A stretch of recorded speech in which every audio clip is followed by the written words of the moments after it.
The stars disappeared behind metal. 500 warships emerged from the darkness of space, each one larger than a city. They moved in perfect formation, blocking the light from distant suns. Commander Desung stood on the bridge of his flagship, watching Earth grow larger on the viewing screen. The small blue planet looked fragile and alone. Desung smiled. This would be easy. He had conquered 43 worlds in his career. Earth would be number 44. The report said they humans were weak. They lived short lives, barely 60 or 70 years. Their bones broke easily. Their skin tore. They needed special suits just to survive in space. Most importantly, they had never left their own solar system. They were children playing with rockets.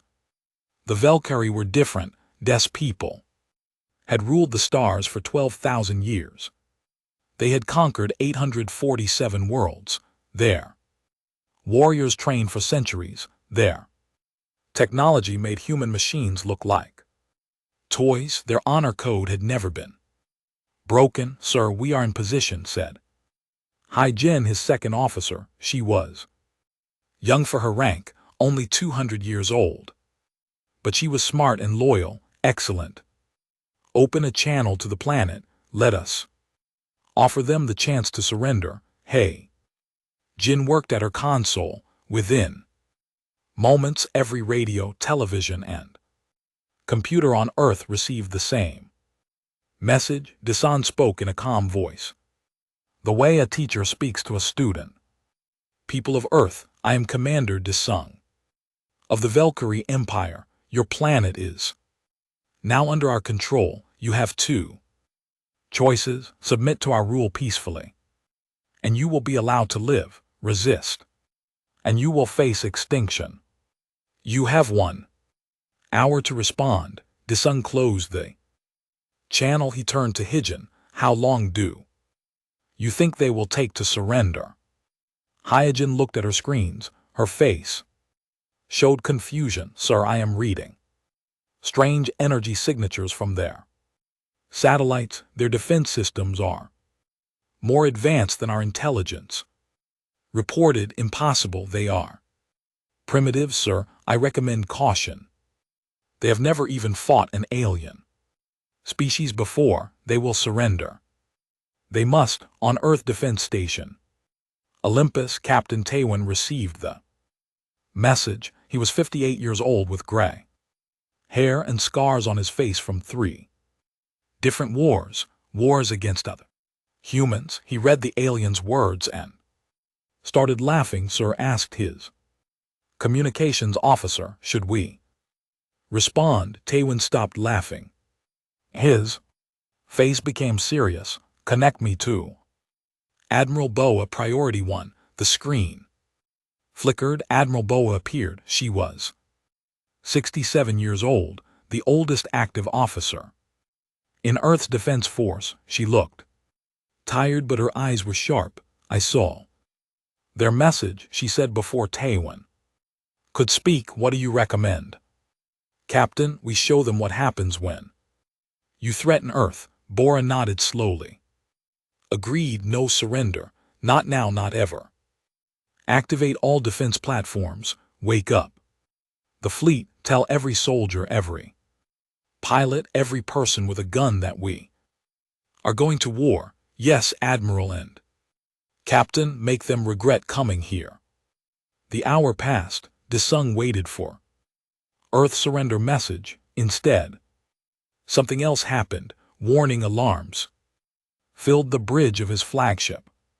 Young Su, the weapons officer, shouted in surprise, sir. Multiple launches from Earth's moon, counting 200 missiles. Inbound. Destroy them, sir. They are using fusion warheads as weapons. Each one could destroy a city. Desung felt a moment of shock. Fusion missiles were primitive, but using them in space required no fear of consequences. Humans were throwing their most powerful weapons at his fleet like stones. Point Defense systems fire at will.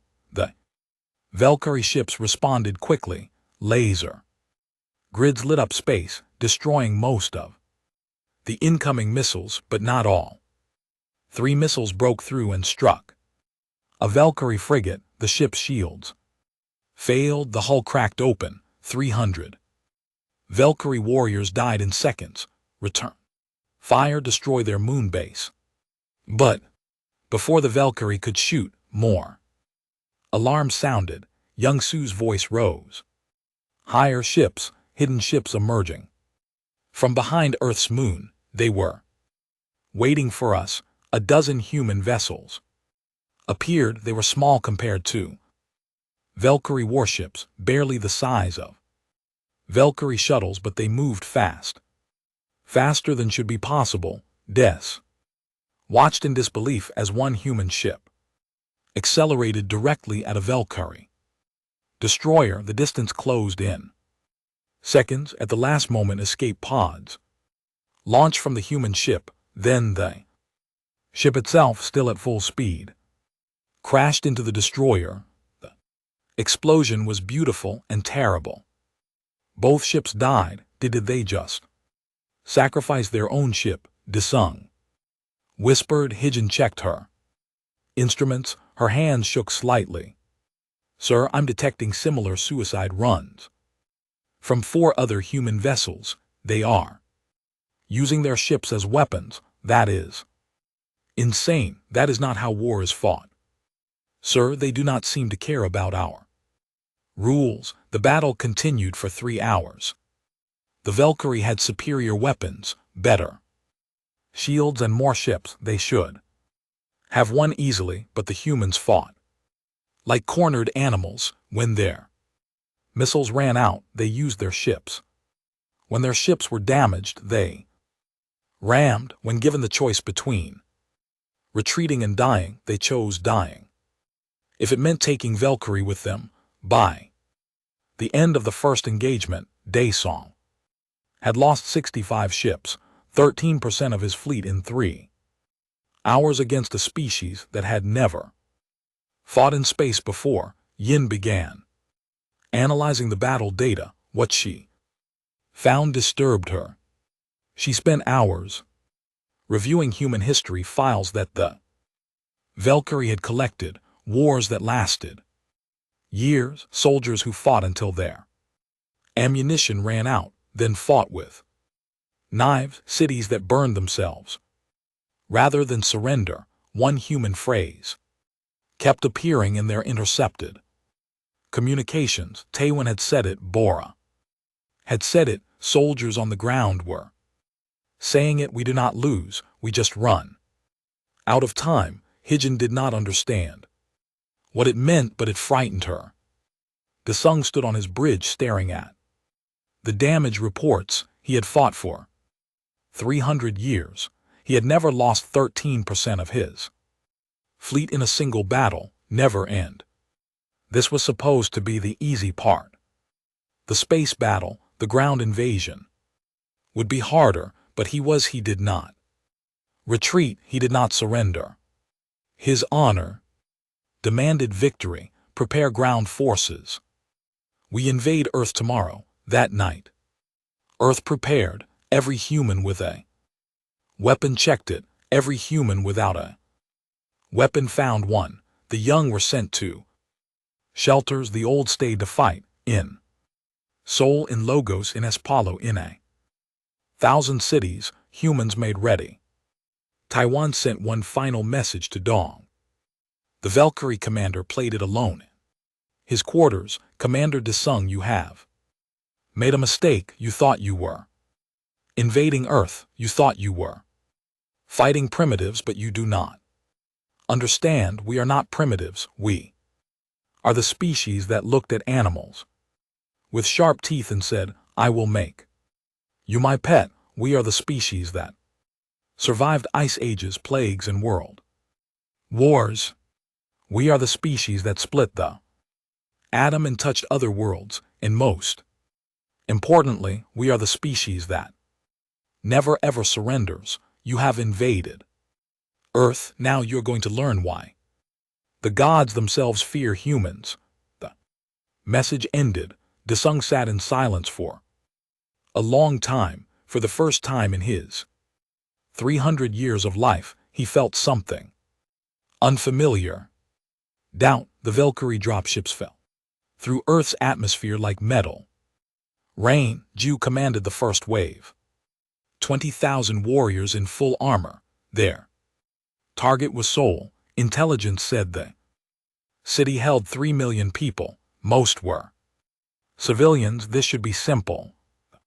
Dropships landed in the ruins of what had been a park. The moment the doors opened, bullets filled the air. Jiu shields absorbed the first shots. He stepped out, raised his weapon, and scanned for targets. An old woman was firing an ancient rifle from a broken building. She had to be 70 years old. When Jiu and LT Unk and GT's soldiers moved toward her, she did not run. She kept shooting until they stunned her. Civilians fighting, said one of Jiu and LT Unk and GT's warriors. Where are their soldiers?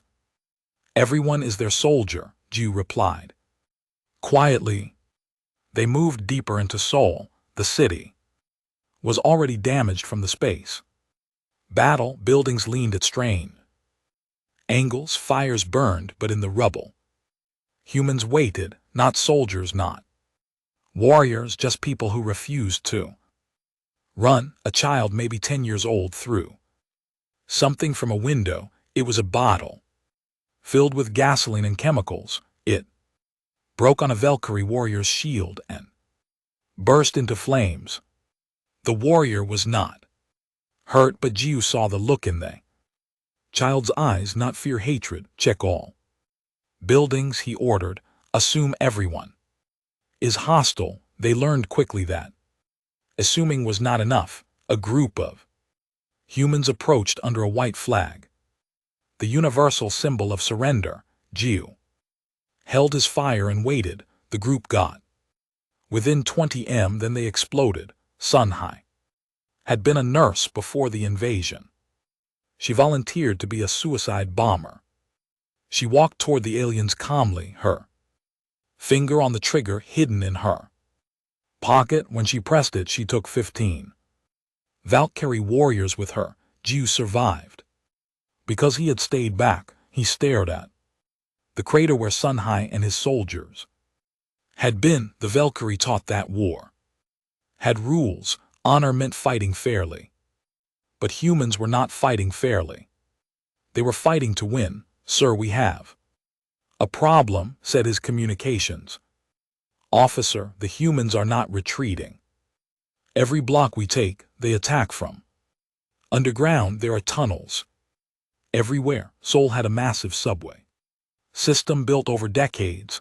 During the first hour of invasion, humans had opened emergency connections between subway tunnel, sewer systems, and underground shopping centers. Now, thousands of people moved through the darkness beneath Jiu and LT Unk and GT's feet, appearing and disappearing like ghosts.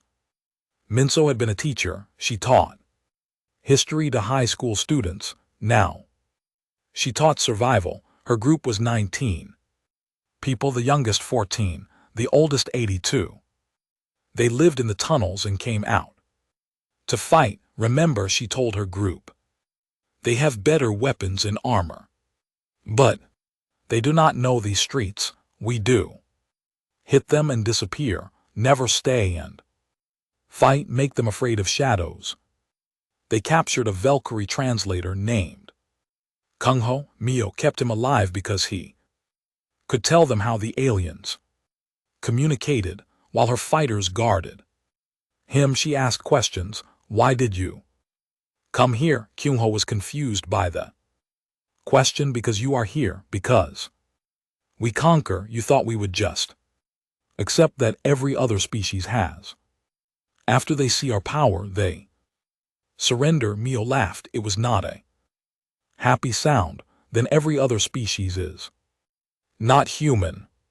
We are the species that looked at wolves and said, I am going to make you guard my house. We are the species that looked at wild horses and said, I'm going to ride that. We looked at birds and said, I am going to fly better than you. We do not accept limits. Why would we accept chains? Kyle Ho had no answer. Mio and LT Unk and GT's group studied the Valkyrie translator. They learned his language. They learned that certain sound frequencies made Valkyrie feel instinctive fear, remnants from predators on their ancient home world. Within days, human engineers built speakers that broadcast those frequencies. Valkyrie warriors began reporting nightmares even while awake. In space, the war continued. Admiral Bora moved her command center every 6 hours. The Valkyrie tried 3 times to locate and destroy it. Each time they found the location only after she had moved. She was old and tired, but she refused to rest. Her communications officer Jae Hun brought her reports.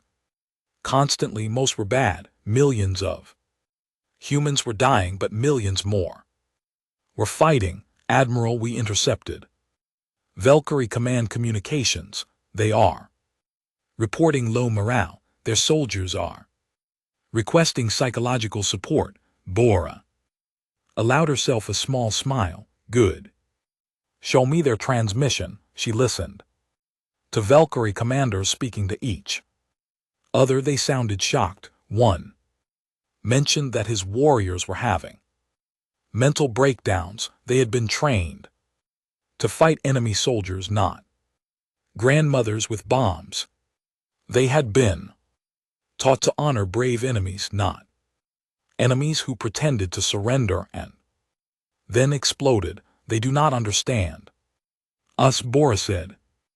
And GT, they think honor and rules matter. They think war is a game with winners and losers. They do not understand that for us this is survival, and humans are very good at surviving. On the flagship, Commander Desung held an emergency meeting with his other commanders. Sang Wu reported from Logos. Yunji reported from Espalo. Both told similar stories. The humans do not fight like any species we have encountered. Sang Wu said. His face showed stress. They hide among civilians. They use their own cities as fortresses. They sacrificed themselves without hesitation. Yunji added, Sir, I lost 300 warriors yesterday. Do you know how a human hospital exploded? The building was full of wounded civilians. We thought it was an accident. It was not. They sacrificed their own wounded to kill my soldiers. Des felt sick. That is dishonorable. They do not care about honor, Yunji shouted. Then she controlled herself. Forgive me, Commander, but these humans, they fight like I do not have words. Like the universe itself offends them. Hijin presented her analysis. Sir, we have suffered 31% casualties in 3 weeks. At this rate, we will be at 50% in 2 months. Impossible. We have superior numbers, superior technology. Sir, they are teaching their children to build explosives. We found a school where the lessons were bomb making and ambush tactics. Their children. Desung made a decision he had never made before. He accessed the restricted Galactic Council archives, the secret files that normal commanders could not see. He searched for information about Earth. What he found made his blood cold. 3 previous species had tried to invade Earth, the Krello hegemony 2,000 years ago, the Zenthian collective 800 years ago, the Morvok Empire 300 years ago. All 3 invasions had ended the same way. Total loss, no survivors, no retreat. The files had been classified by the Galactic Council with a single Note never again. Earth is a quarantine. World, do not engage. Why did no one tell us despised? Why was this hidden? He kept reading. The reports from the Morvok Empire were especially detailed because some automated drones had survived to send information. The Morvok had possessed superior technology. They had been winning. Then the humans started stealing Morvok equipment. Within weeks, humans were using Morvok energy weapons. Within months, humans had reverse-engineered Morvok ships, the Morvok commanders. Final message was simple: they do not fight, they consume. Send no one else. Desung sat alone in his quarters for an hour. Then he made another call to his commanders. We are losing, he said. Simply, the other commanders started to protest. Tong held up his hand. We are losing because we do not understand what we are fighting. These are not primitives. These are not even warriors. They are something else, something that does not stop. Hyjin spoke carefully. Commander, the home world expects victory. They will not accept retreat. Then we must give them victory. Deploy the atmospheric incinerators. We will burn their resistance from the sky. His face went pale. Sir, those weapons are forbidden by the Galactic Accords. They will kill millions of civilians. The humans have killed thousands of our warriors. They do not follow rules. Why should we? Because we are. Because honor does not matter if we are all dead. The order was given. Atmospheric incinerators moved into position above Earth's major cities.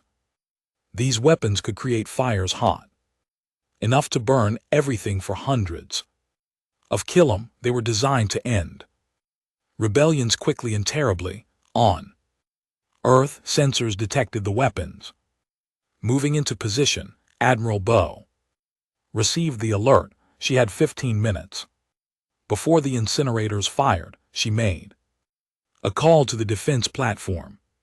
Commanders, activate Prometheus protocol. Admiral, that will reveal our hidden assets. Do it. Across the solar system, debris fields suddenly came alive. What the Valkyrie thought were damaged asteroids and space junk were actually weapon platforms, hundreds of them. Humanity had been building them in secret for 50 years, hiding them in plain sight. Chung Min, the weapons coordinator, activated the systems. His hands moved across controls that had waited decades to be used. All platforms responding. Target lock acquired. Firing.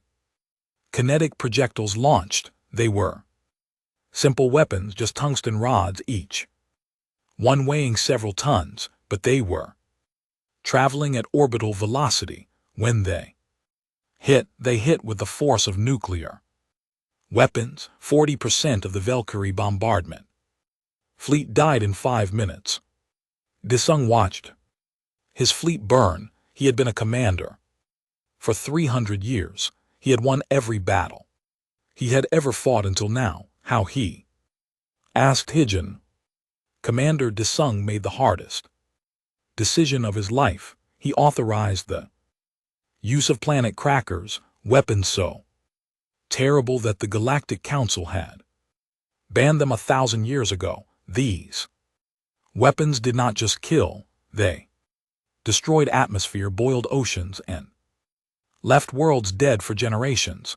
We have no choice, he told Hyjin. If we cannot conquer Earth, we must make sure no one can. Hyjin looked at her commander. She had served with him for 80 years. She had never seen him like this, desperate, almost broken. Sir, this violates everything we believe. The Valkyrie Code says. The Valkyrie Code was written by warriors who never fought humans. Deaths weapons in the underground shelters of Busausen, Sujin held her 2 children. Close, she was 34 years old. Her husband had died in the first week of the invasion, piloting a defense shuttle that rammed a Valkyrie cruiser. Now, alarms screamed through the shelter. Everyone knew what they meant. 15 minutes until bombardment around Sujin. People reacted in different ways. Some cried, some prayed, some just sat quietly, but Sujin saw something else. 2 people checking weapons, old men loading rifles, young women putting on armor taken from dead Valkyrie soldiers. "Mom, are we going to die?" her daughter asked. She was 9 years old. "Maybe," Sujin said honestly, "but if we do, we are taking them with us." "Like Dad did." "Yes. Like Dad did. We do not surrender, not ever." Her daughter nodded. She was too young to understand death, but she understood defiance. Every human child did, but the planet crackers never fired. Admiral Bo had known this moment would come. She had prepared for it. Hidden throughout the asteroid belt were human weapons platforms, each one armed with kinetic missiles, not the big ones used against ships, smaller ones, faster ones, designed for one purpose: destroying satellites and orbital weapons. Changmin, still at his control station, had not slept in 48 hours. He lived on coffee and rage. When the alert came that Valkyrie planet crackers were moving into position, he smiled. "Finally, I was wondering when they would get desperate." He activated every hidden platform at once. Thousands of kinetic missiles launched. They were too many and too fast. The Valkyrie point defense systems tried to stop them, but it was like trying to stop rain with your hands. 40 Valkyrie bombardment ships died in 7 minutes. The planet crackers never got a chance to fire on the flagship. Alarm screamed. Young Su shouted, "Damn it." Reports, but his voice was shaking. "Sir, we have lost 40% of our bombardment fleet." The humans had weapons hidden in the asteroid belt. Desung stared at the tactical display. Every time he thought he understood Earth's defenses, they revealed something new. How long had they been preparing? How many weapons had they hidden? Hyojin pulled up files she had been studying in secret. "Commander, I need to show you something." She displayed intercepted human communications from 50 years ago. Military planning documents, strategic analyses, all of them discussing the same question: what if aliens invade? They were not caught by surprise. Hyojin explained, they saw us coming, not the Valkyrie specifically, but someone. They have been watching the galaxy for decades. They knew someone would eventually come, but why hide? Why not show their strength? Because they wanted to look weak. They wanted invaders to commit fully, to bring their entire fleet close to Earth where it could be destroyed. "Sir, I think we were allowed to get this close." Desung felt horror creep through him. "We walked into a trap." "Yes, sir. How many weapons do they have left?" "Unknown.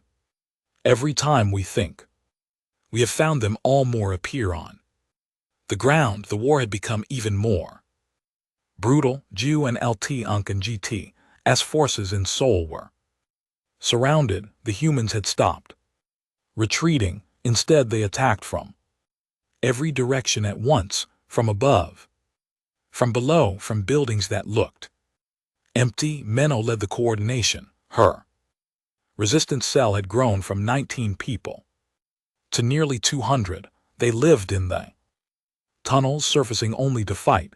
They had learned Valkyrie tactics by watching. Now they use those tactics against the Valkyrie. They will try to break out tonight, Minso told her fighters. They will move toward the river, trying to Reach their landing zones, we let them. Get halfway, then we collapse the bridges, but that will trap them with us, said one fighter, a young man named Hasug. Exactly, trapped enemies make mistakes. We want them afraid. We want them so scared they shoot at shadows. That night Jew ordered the retreat. His forces moved through dark streets. Weapons ready, everything was too quiet. No attacks came, they reached the Han River, the bridges ahead would lead them to safety. Jai Wu stepped onto the first bridge. He got halfway across before he realized something was wrong. The bridge felt strange under his feet. He looked down and saw cables attached to the support beams. Everyone off the bridge. Now it's the explosion cut off his words. The bridge collapsed. Half his warriors fell into the water. The ones who survived found themselves under attack from both sides. Humans appeared on rooftops with stolen Valkyrie weapons. They appeared from manholes with human guns. They were everywhere. In the chaos, Ju came face-to-face with Minso. She was bleeding from a cut on her head. She was limping. She should have been in a hospital. Instead, she pointed a gun at him. Ju raised his hands. I am unarmed. I do not care. In Valkyrie culture, you did not kill unarmed enemies. It was dishonorable. Mio had no such rules. She pulled the trigger, but her gun was empty. She had forgotten to reload. Ju could have killed her then. His training said to show mercy to defeated enemies, but he hesitated, remembering all the times humans had used surrender as a trick. That hesitation saved his life. As Minso charged at him with a knife, another Valkyrie soldier shot her. The blast hit her in the shoulder, not fatal, but enough to knock her down. Ju ordered his soldiers to retreat, leaving Mio and her fighters behind, later being treated by a medic. Ju could not stop thinking about the look in Mio and LT Unk and GT's eyes. Not fear, not pain, just absolute determination. She had been bleeding, limping, and out of ammunition, but she had still attacked. They do not stop, he said to the medic, even when they should, even when it makes no sense. They just do not stop. In space, Dr. Wu Jin led a team of scientists working around the clock. They had pieces of destroyed Valkyrie ships, fragments of Valkyrie technology. In any other civilization, it would take years to understand alien technology. The humans did it in 11 days. This is their shield generator, Wu Jin explained to his team. He looked terrible, surviving on coffee and pure stubbornness. It creates a field that absorbs energy weapons. But look at this frequency. If we modulate our lasers to this exact wavelength, the shields become transparent. How did you figure that out? Asked Myung, a young physicist. By not sleeping and refusing to fail. Wu Jin smiled. It was not a sane smile. Send this to all defense platforms, every ship, every weapon imp placement. Let us show the Valkyrie what happens when you give humans your technology. Within hours, human weapons across the solar system recalibrated. The next time they fired at Valkyrie ships, the shields did nothing. Lasers that should have been blocked cut through armor like paper. In a factory in Berlin, Ensu worked 16-hour shifts, modifying civilian vehicles into weapons. He was a mechanic before the war. Now he built war machines from trucks and cars. He welded armor plating to buses. He mounted stolen Valkyrie weapons on tractors. He worked until his hands bled, then he worked more. Why do you not rest? Asked a young worker. I We'll rest when they are dead or gone. Insu replied, until then we build. The young worker looked at him with admiration and fear. You think we can? When I know we can, you want to know. Why? Because losing is not an option. If we lose, humanity ends, so we will not lose. Simple. On the flagship De said. Reports from across the galaxy, Hijin had found something else, something that changed everything. Sir, I accessed the Galactic Council's restricted archives. There are records of 3 previous attempts to invade Earth. Desung already knew this. Yes, I found those files, but there is more, sir, much more. The Council knows about Earth. They have been watching humans for 1,000 years. They classified Earth as a danger world and deliberately kept other species away from it. Why? Hygiene showed him the files because every species that has encountered humans has either been destroyed or changed by the contact. The Council fears what would happen if humans joined the galactic community. They fear humans would disrupt everything. One planet cannot threaten the entire galaxy. Sir, humans went from horse-drawn carriages to walking on their moon in 100 years. They went from primitive computers to artificial intelligence in 50 years. They advanced faster than any species in recorded history. The Council does not fear what humans are now. They fear what humans will become. Desung felt the weight of his mistake. He had invaded a world that the entire galaxy had agreed to leave alone. He had ignored warnings that had been deliberately hidden to keep species like his from making this exact error. What about the Valkyrie High Command? Do they know? I sent a message asking for reinforcements. The reply came today. Hijin's face was grim. They are not sending help, sir. They are disavowing the invasion. We are on our own. They are abandoning us. They say we violated Galactic Council protocols.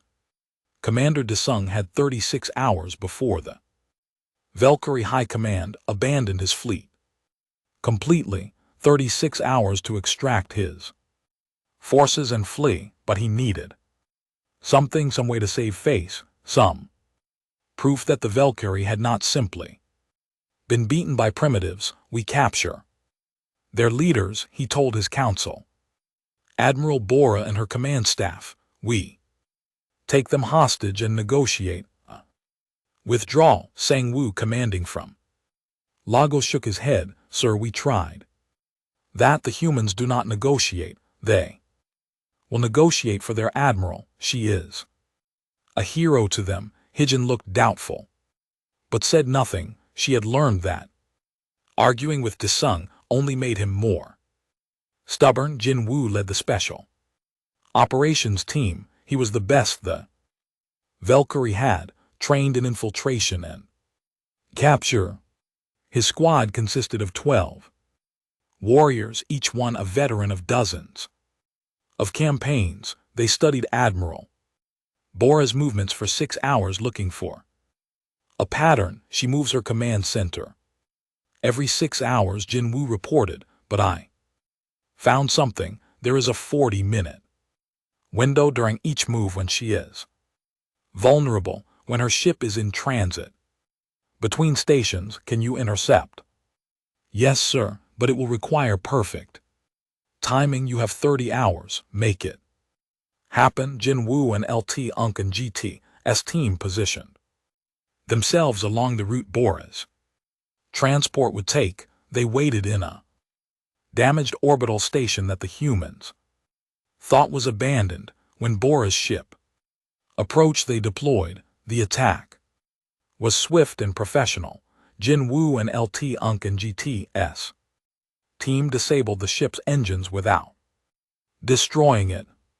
They cut through the hull and breached the command deck. Inside, they found Admiral Boa, her Communications Officer Jae Hyun and the Chief Strategist Mongi, Boa did not resist. She was 68 years old and looked exhausted, but her eyes were alert. She watched the Valkyrie soldiers carefully. Studying them, Admiral Boa Jinwoo said, "In English, you are now a prisoner of the Valkyrie Empire. Please come with us." Of course, Bora said calmly. She stood up slowly, her knees creaking. Jae Hyun, Myeongi, cooperate with them. Jinwoo felt something was wrong. The capture had been too easy. Bora was too calm, but he had his orders. He took the prisoners back to the flagship. Desung immediately broadcast a message to all human forces. "People of Earth, we have captured Admiral Bora. If you wish to see her alive again, you will cease all military operations and allow our fleet to withdraw peacefully. You have 1 hour to respond." Then Desang waited. He expected negotiations, counteroffers, threats, anything. Instead, there was silence. 10 minutes passed, 20, 30, no response from Earth at all. Finally, after 40 minutes, a transmission came. It was Captain Taewon. "Commander Desung, we have received your message. Here is our response." Admiral Bora knew the risks. When she took command, she gave explicit orders before your soldiers captured her. Do not negotiate with invaders. Do not offer concessions. Continue the mission. So that is what we will do. If you harm her, we will kill every single one of your warriors. If you release her, we will still kill most of your warriors. Your choice. You have 24 hours to leave our solar system. The countdown has started. The transmission ended. Desung stared at the screen in disbelief. They will not even negotiate. They will let their admiral die. Hyun pulled up more intercepted communications. "Sir, the orders came from Bora herself. Before we captured her, she told her second in command to refuse any negotiations. She told them to continue fighting even if she was executed. That is insane. That is human." "Sir," in her detention cell, Admiral Bo sat across from Commander Desung. He had come to interrogate her personally to understand why humans were willing to sacrifice their leaders. "Your people will not negotiate for you," Desung said. "Does that not anger you?" Bora smiled. "I gave those orders myself. I am proud. They are following them. Why, we could kill you, so kill me. Do you think that matters? I am 68 years old. I have lived a full life. I have a son and 2 grandchildren. I will die happy knowing I helped defend Earth." Desung tried a different approach. "We are willing to leave. We will withdraw our forces. We only want to do so with honor. There is no honor in invasion," Bora replied sharply. "You came to conquer us, to make us slaves. You failed. Now you want to leave with dignity. No, you will leave in defeat, and the entire galaxy will. No, you are cruel." Bora's smile faded. "You want to talk about cruelty? You invaded our world. You killed 89 billion humans. 89 billion. That is 12% of our entire species. You destroyed our cities. You made our children into soldiers. You made us monsters. And now you call us cruel because we will not let you leave gracefully." Desung had no answer. Bora continued, her voice softer but more intense. "Let me tell you about humans, Commander. We are not warriors. We never wanted to be. We are farmers and teachers and artists. We write poetry and make music. We fall in love and raise families. We are in our hearts peaceful creatures. You do not fight like peaceful creatures because you forced us to fight. You came to our home and threatened our families, so we became what we needed to be. We became killers, we became weapons. We did it because the alternative was extinction. Bora leaned forward. You asked why we defy gods. Because we killed our gods. Because we looked at powerful beings who demanded worship and said, prove you deserve it, because humanity spent 200,000 years learning that nothing protects you except your own strength. She pointed at Desung. Your people conquered 800 worlds. You think that makes you powerful, but those worlds surrendered. They saw your strength and submitted. You never learned what happens when someone refuses. Now you know. While Desang interrogated Bora, Jin made a discovery that changed everything. She had been investigating the Galactic Council's archives, looking for any information that might help the Valkyrie. What she found was a conspiracy. The 3 previous invasions of Earth had not been accidents. The Galactic Council had allowed them to happen. They had deliberately hidden warnings and removed protections. They wanted species to invade Earth. Why? To teach lessons. The Krell hegemony had been growing too aggressive, conquering worlds and enslaving populations. Council let them invade Earth. The Krell were destroyed. The lesson: there are limits to conquest. The Zenthian collective believed they were the superior species chosen to rule lesser beings. The Council let them invade Earth. The Zenthians were destroyed. The lesson: no species is superior. The Morvok Empire had been developing weapons too terrible to allow. The Council let them invade Earth. The Morvoks were destroyed. The lesson: power has consequences. Now the Valkyrie, growing proud and aggressive, had been allowed to invade Earth, and they were being destroyed. The lesson: even the mighty can fall. Hijin showed Des what she had found. Sir, we were set up. The Council wanted this to happen. They wanted Earth to destroy us. Why? To maintain balance, to remind the galaxy that there are things more dangerous than the Council itself. Earth is not just a planet, it is a warning. This is what happens when you threaten the wrong species. Diang felt rage and despair mixed together. So we are just a lesson. Our warriors died to teach others fear. Yes, sir. Meanwhile, on Earth's surface, a different drama played out. Jiu, the Valkyrie ground commander, had been wounded in soul. Humans had captured him during a skirmish. Instead of executing him, they took him to a field hospital.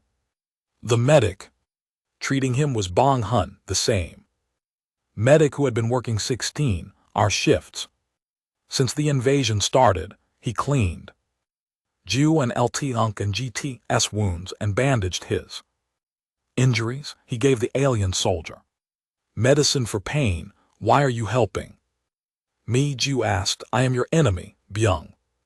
Hyun looked tired. His hands shook slightly from exhaustion and too much coffee. Because you are hurt, that is enough reason. But I have killed humans. Yes, and when you heal we will probably be enemies again. But right now you are just someone who needs help. Jiu could not understand this. It made no sense. Humans were brutal in combat, using every dirty trick imaginable, but they also showed mercy to wounded enemies. They fought like demons but acted like angels. It was confusing. Humans are complicated, Byung Hyun said, as if reading Jiu and LT Unk and GT's thoughts. We contain multitudes. We can be the worst things in the universe or the best, sometimes both at the same time. In the prison camp where Yang Su and other Valkyrie soldiers were held, something strange happened. The humans guarded them closely, but they also treated them fairly. They provided food, medical care, and shelter. They even let the prisoners communicate with each other. The guard was a young woman named Chuan. She was only 14 years old, but she carried a rifle and knew how to use it. She had killed 6 Valkyrie warriors in combat, but now she brought the prisoners extra blankets when it got cold. Why do you help us? Young Su asked her. We invaded your world because the fighting is over for you, Chuan replied. You are prisoners. That means you are our responsibility, but you hate us. Chuan thought about that. I hate what you did. I hate that you came here and killed people, but you are just soldiers following orders like me. When the war ends, maybe we do not need to hate each other. Young Su talked with other prisoners late at night. They whispered about what they had seen, how humans fought without honor but showed unexpected kindness, how they were brutal and gentle, cruel and merciful. One ship refused to leave. Commander Sang-woo had served the Valkyrie Empire for 400 years. He had conquered 32 worlds. He had never retreated, never surrendered, never admitted defeat. He was not going to start now.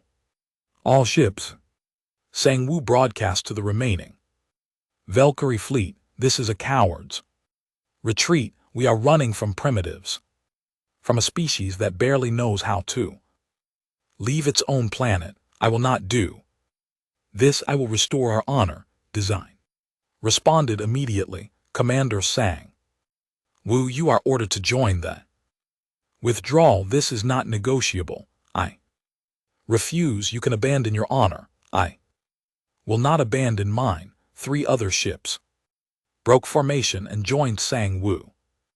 Their captains felt the same shame, the same rage. They would rather die than go home in defeat. Sang-woo and LT Unk and GT's ship, the Pride's Vengeance, led them toward Earth. Target Sol, we will burn it. From orbit, we will show these humans what it means to defy the Valkyrie. Design watched helplessly as Sang-woo and LT Unk and GT's ships positioned themselves for orbital bombardment. Sang-woo, please. You will only get more of our people killed, then we die with honor on Earth. Defense Station Olympus, what remained of it? Captain Taewon received the alert. 4 Valkyrie ships approaching. Intent, orbital bombardment of Seoul. Estimated casualties, 15 million humans. Taewon looked at his damaged station. They had enough weapons to maybe stop 2 ships, not 4. He ran calculations. In his head, there was only one solution, and it required his death. He opened a channel to his wife, Mi, who was safe in an underground shelter. She appeared on screen, her face worried. Hello, my love, Taewon said softly. MJI knew immediately. She had been married to him for 30 years. She knew what that tone meant. No, please, no, I have to. 15 million people, MJI. I cannot let them die. The war is over.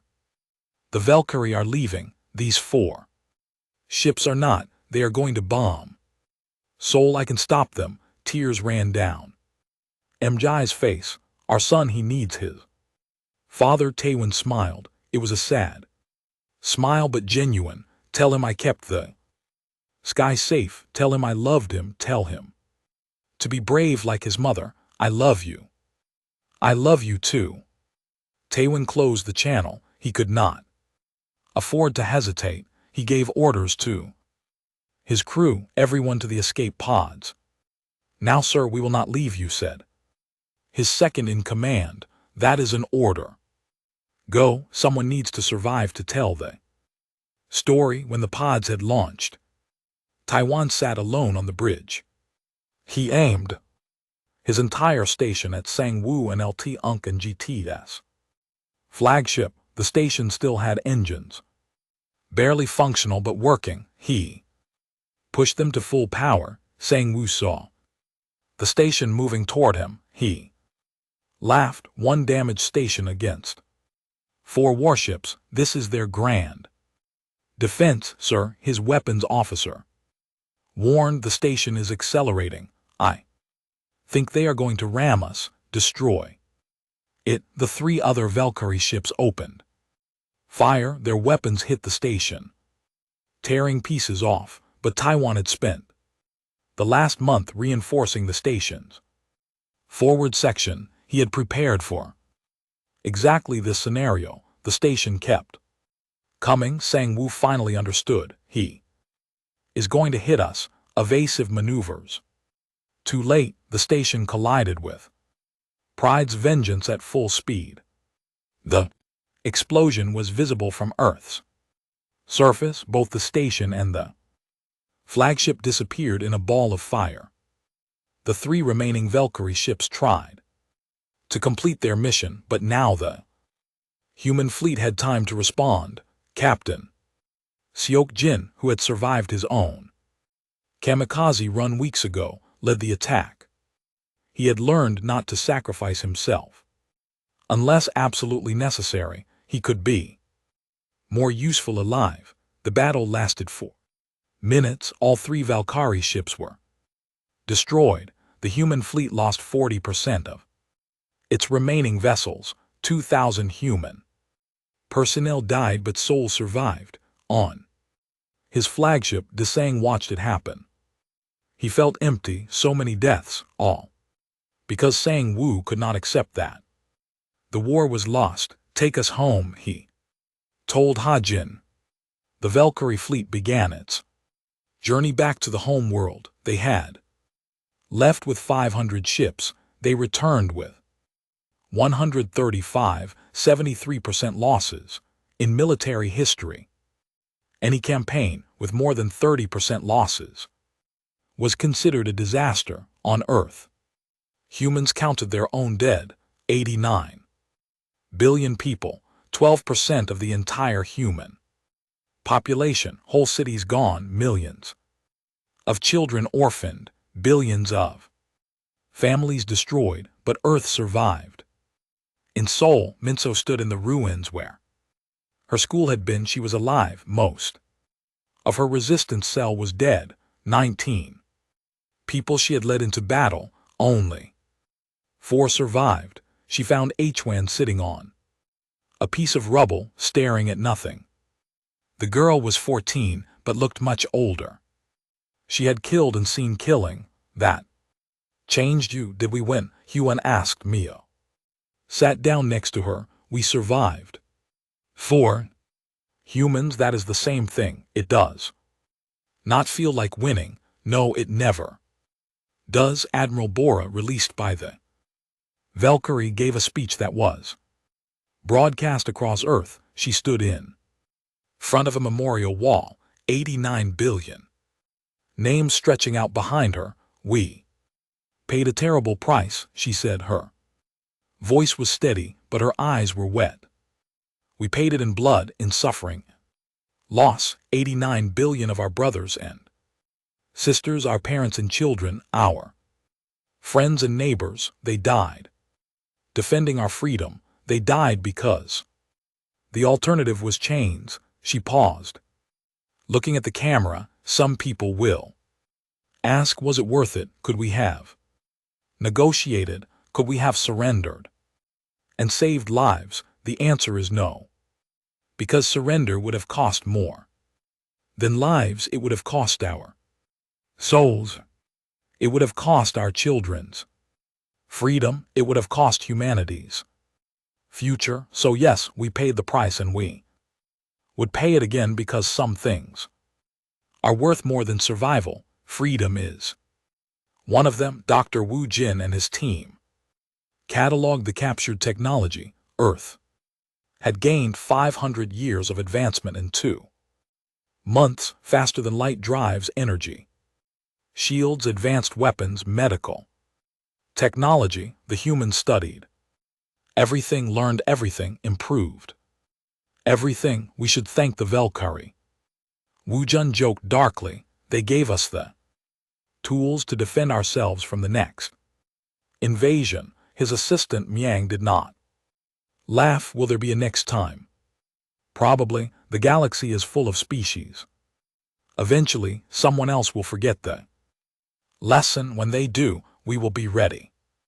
Byung Hun, the medic, treated Jiu one last time before the Valkyrie returned home. The alien soldier's wounds had healed well. He would have scars, but he would survive. Why did you save me? Jiu asked. He had asked this question before, but he still did not understand the answer. Because you needed saving. Byung Hun said simply. He looked exhausted. He had lost weight during the war. Everyone had, because war has rules. Even if no one follows them, because you will remember this when you go home. You will remember that humans showed you mercy, and you hope that will make me tell others not to invade. Yes, will it work? Jiu thought about everything he had seen, the brutality, the kindness, the horror, the compassion. Yes, it will work. I will tell them what I saw. I will tell them that humans are not warriors. They are something worse and better at the same time. They are survivors, and survivors are more dangerous than any warrior. The Valkyrie home world greeted the returning fleet in silence. No celebrations, no victory parades, just quiet shame. The mighty Valkyrie Empire had been defeated by a single planet. Desang expected execution. He got something else. Instead, the High Council summoned him. But instead of judgment, they showed him something. Elder Sunya, a council member who had lived for 800 years, displayed footage from across the galaxy. The invasion was broadcast. Sunya explained. Every species watched. They saw the mighty Valkyrie retreating from humans. Do you know what this has done? It has shamed us. It has saved us. 3 major empires were planning invasions of Earth, the Krix Dominion, the Velar Collective, and the Sherik Alliance. All 3 have cancelled their plans. Your failure prevented 3 more wars. You inadvertently saved millions of lives. Desung did not know how to feel, so our shame serves a purpose. Your shame teaches a lesson that Earth cannot be conquered, that humans cannot be broken.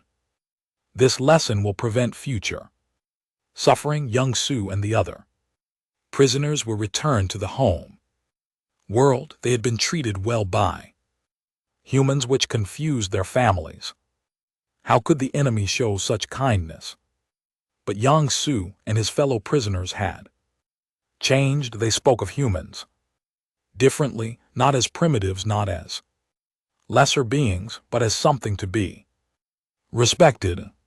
Feared, yes, but also respected. They are not simple. Young Su explained to his young niece. They contain contradictions. They can be gentle and brutal. They can show mercy and refuse it. They are what we would be if we did not have our codes of honor. They are what happens when a species values survival above everything else. Some Valkyrie, including Jiu, requested permission to return to Earth as ambassadors. The human government agreed. Keep your former enemies close. They understand the cost of war. The Galactic Council convened an emergency session. Ambassador Gong Min represented Earth. It was humanity's first official appearance before the Council. Gong Min was a skilled diplomat trained to be polite and proper, but his message was neither. Members of the Council, he began, I am here to make one thing clear. Earth desires peace. We want to live quietly, raise our families, explore space, and develop our civilization.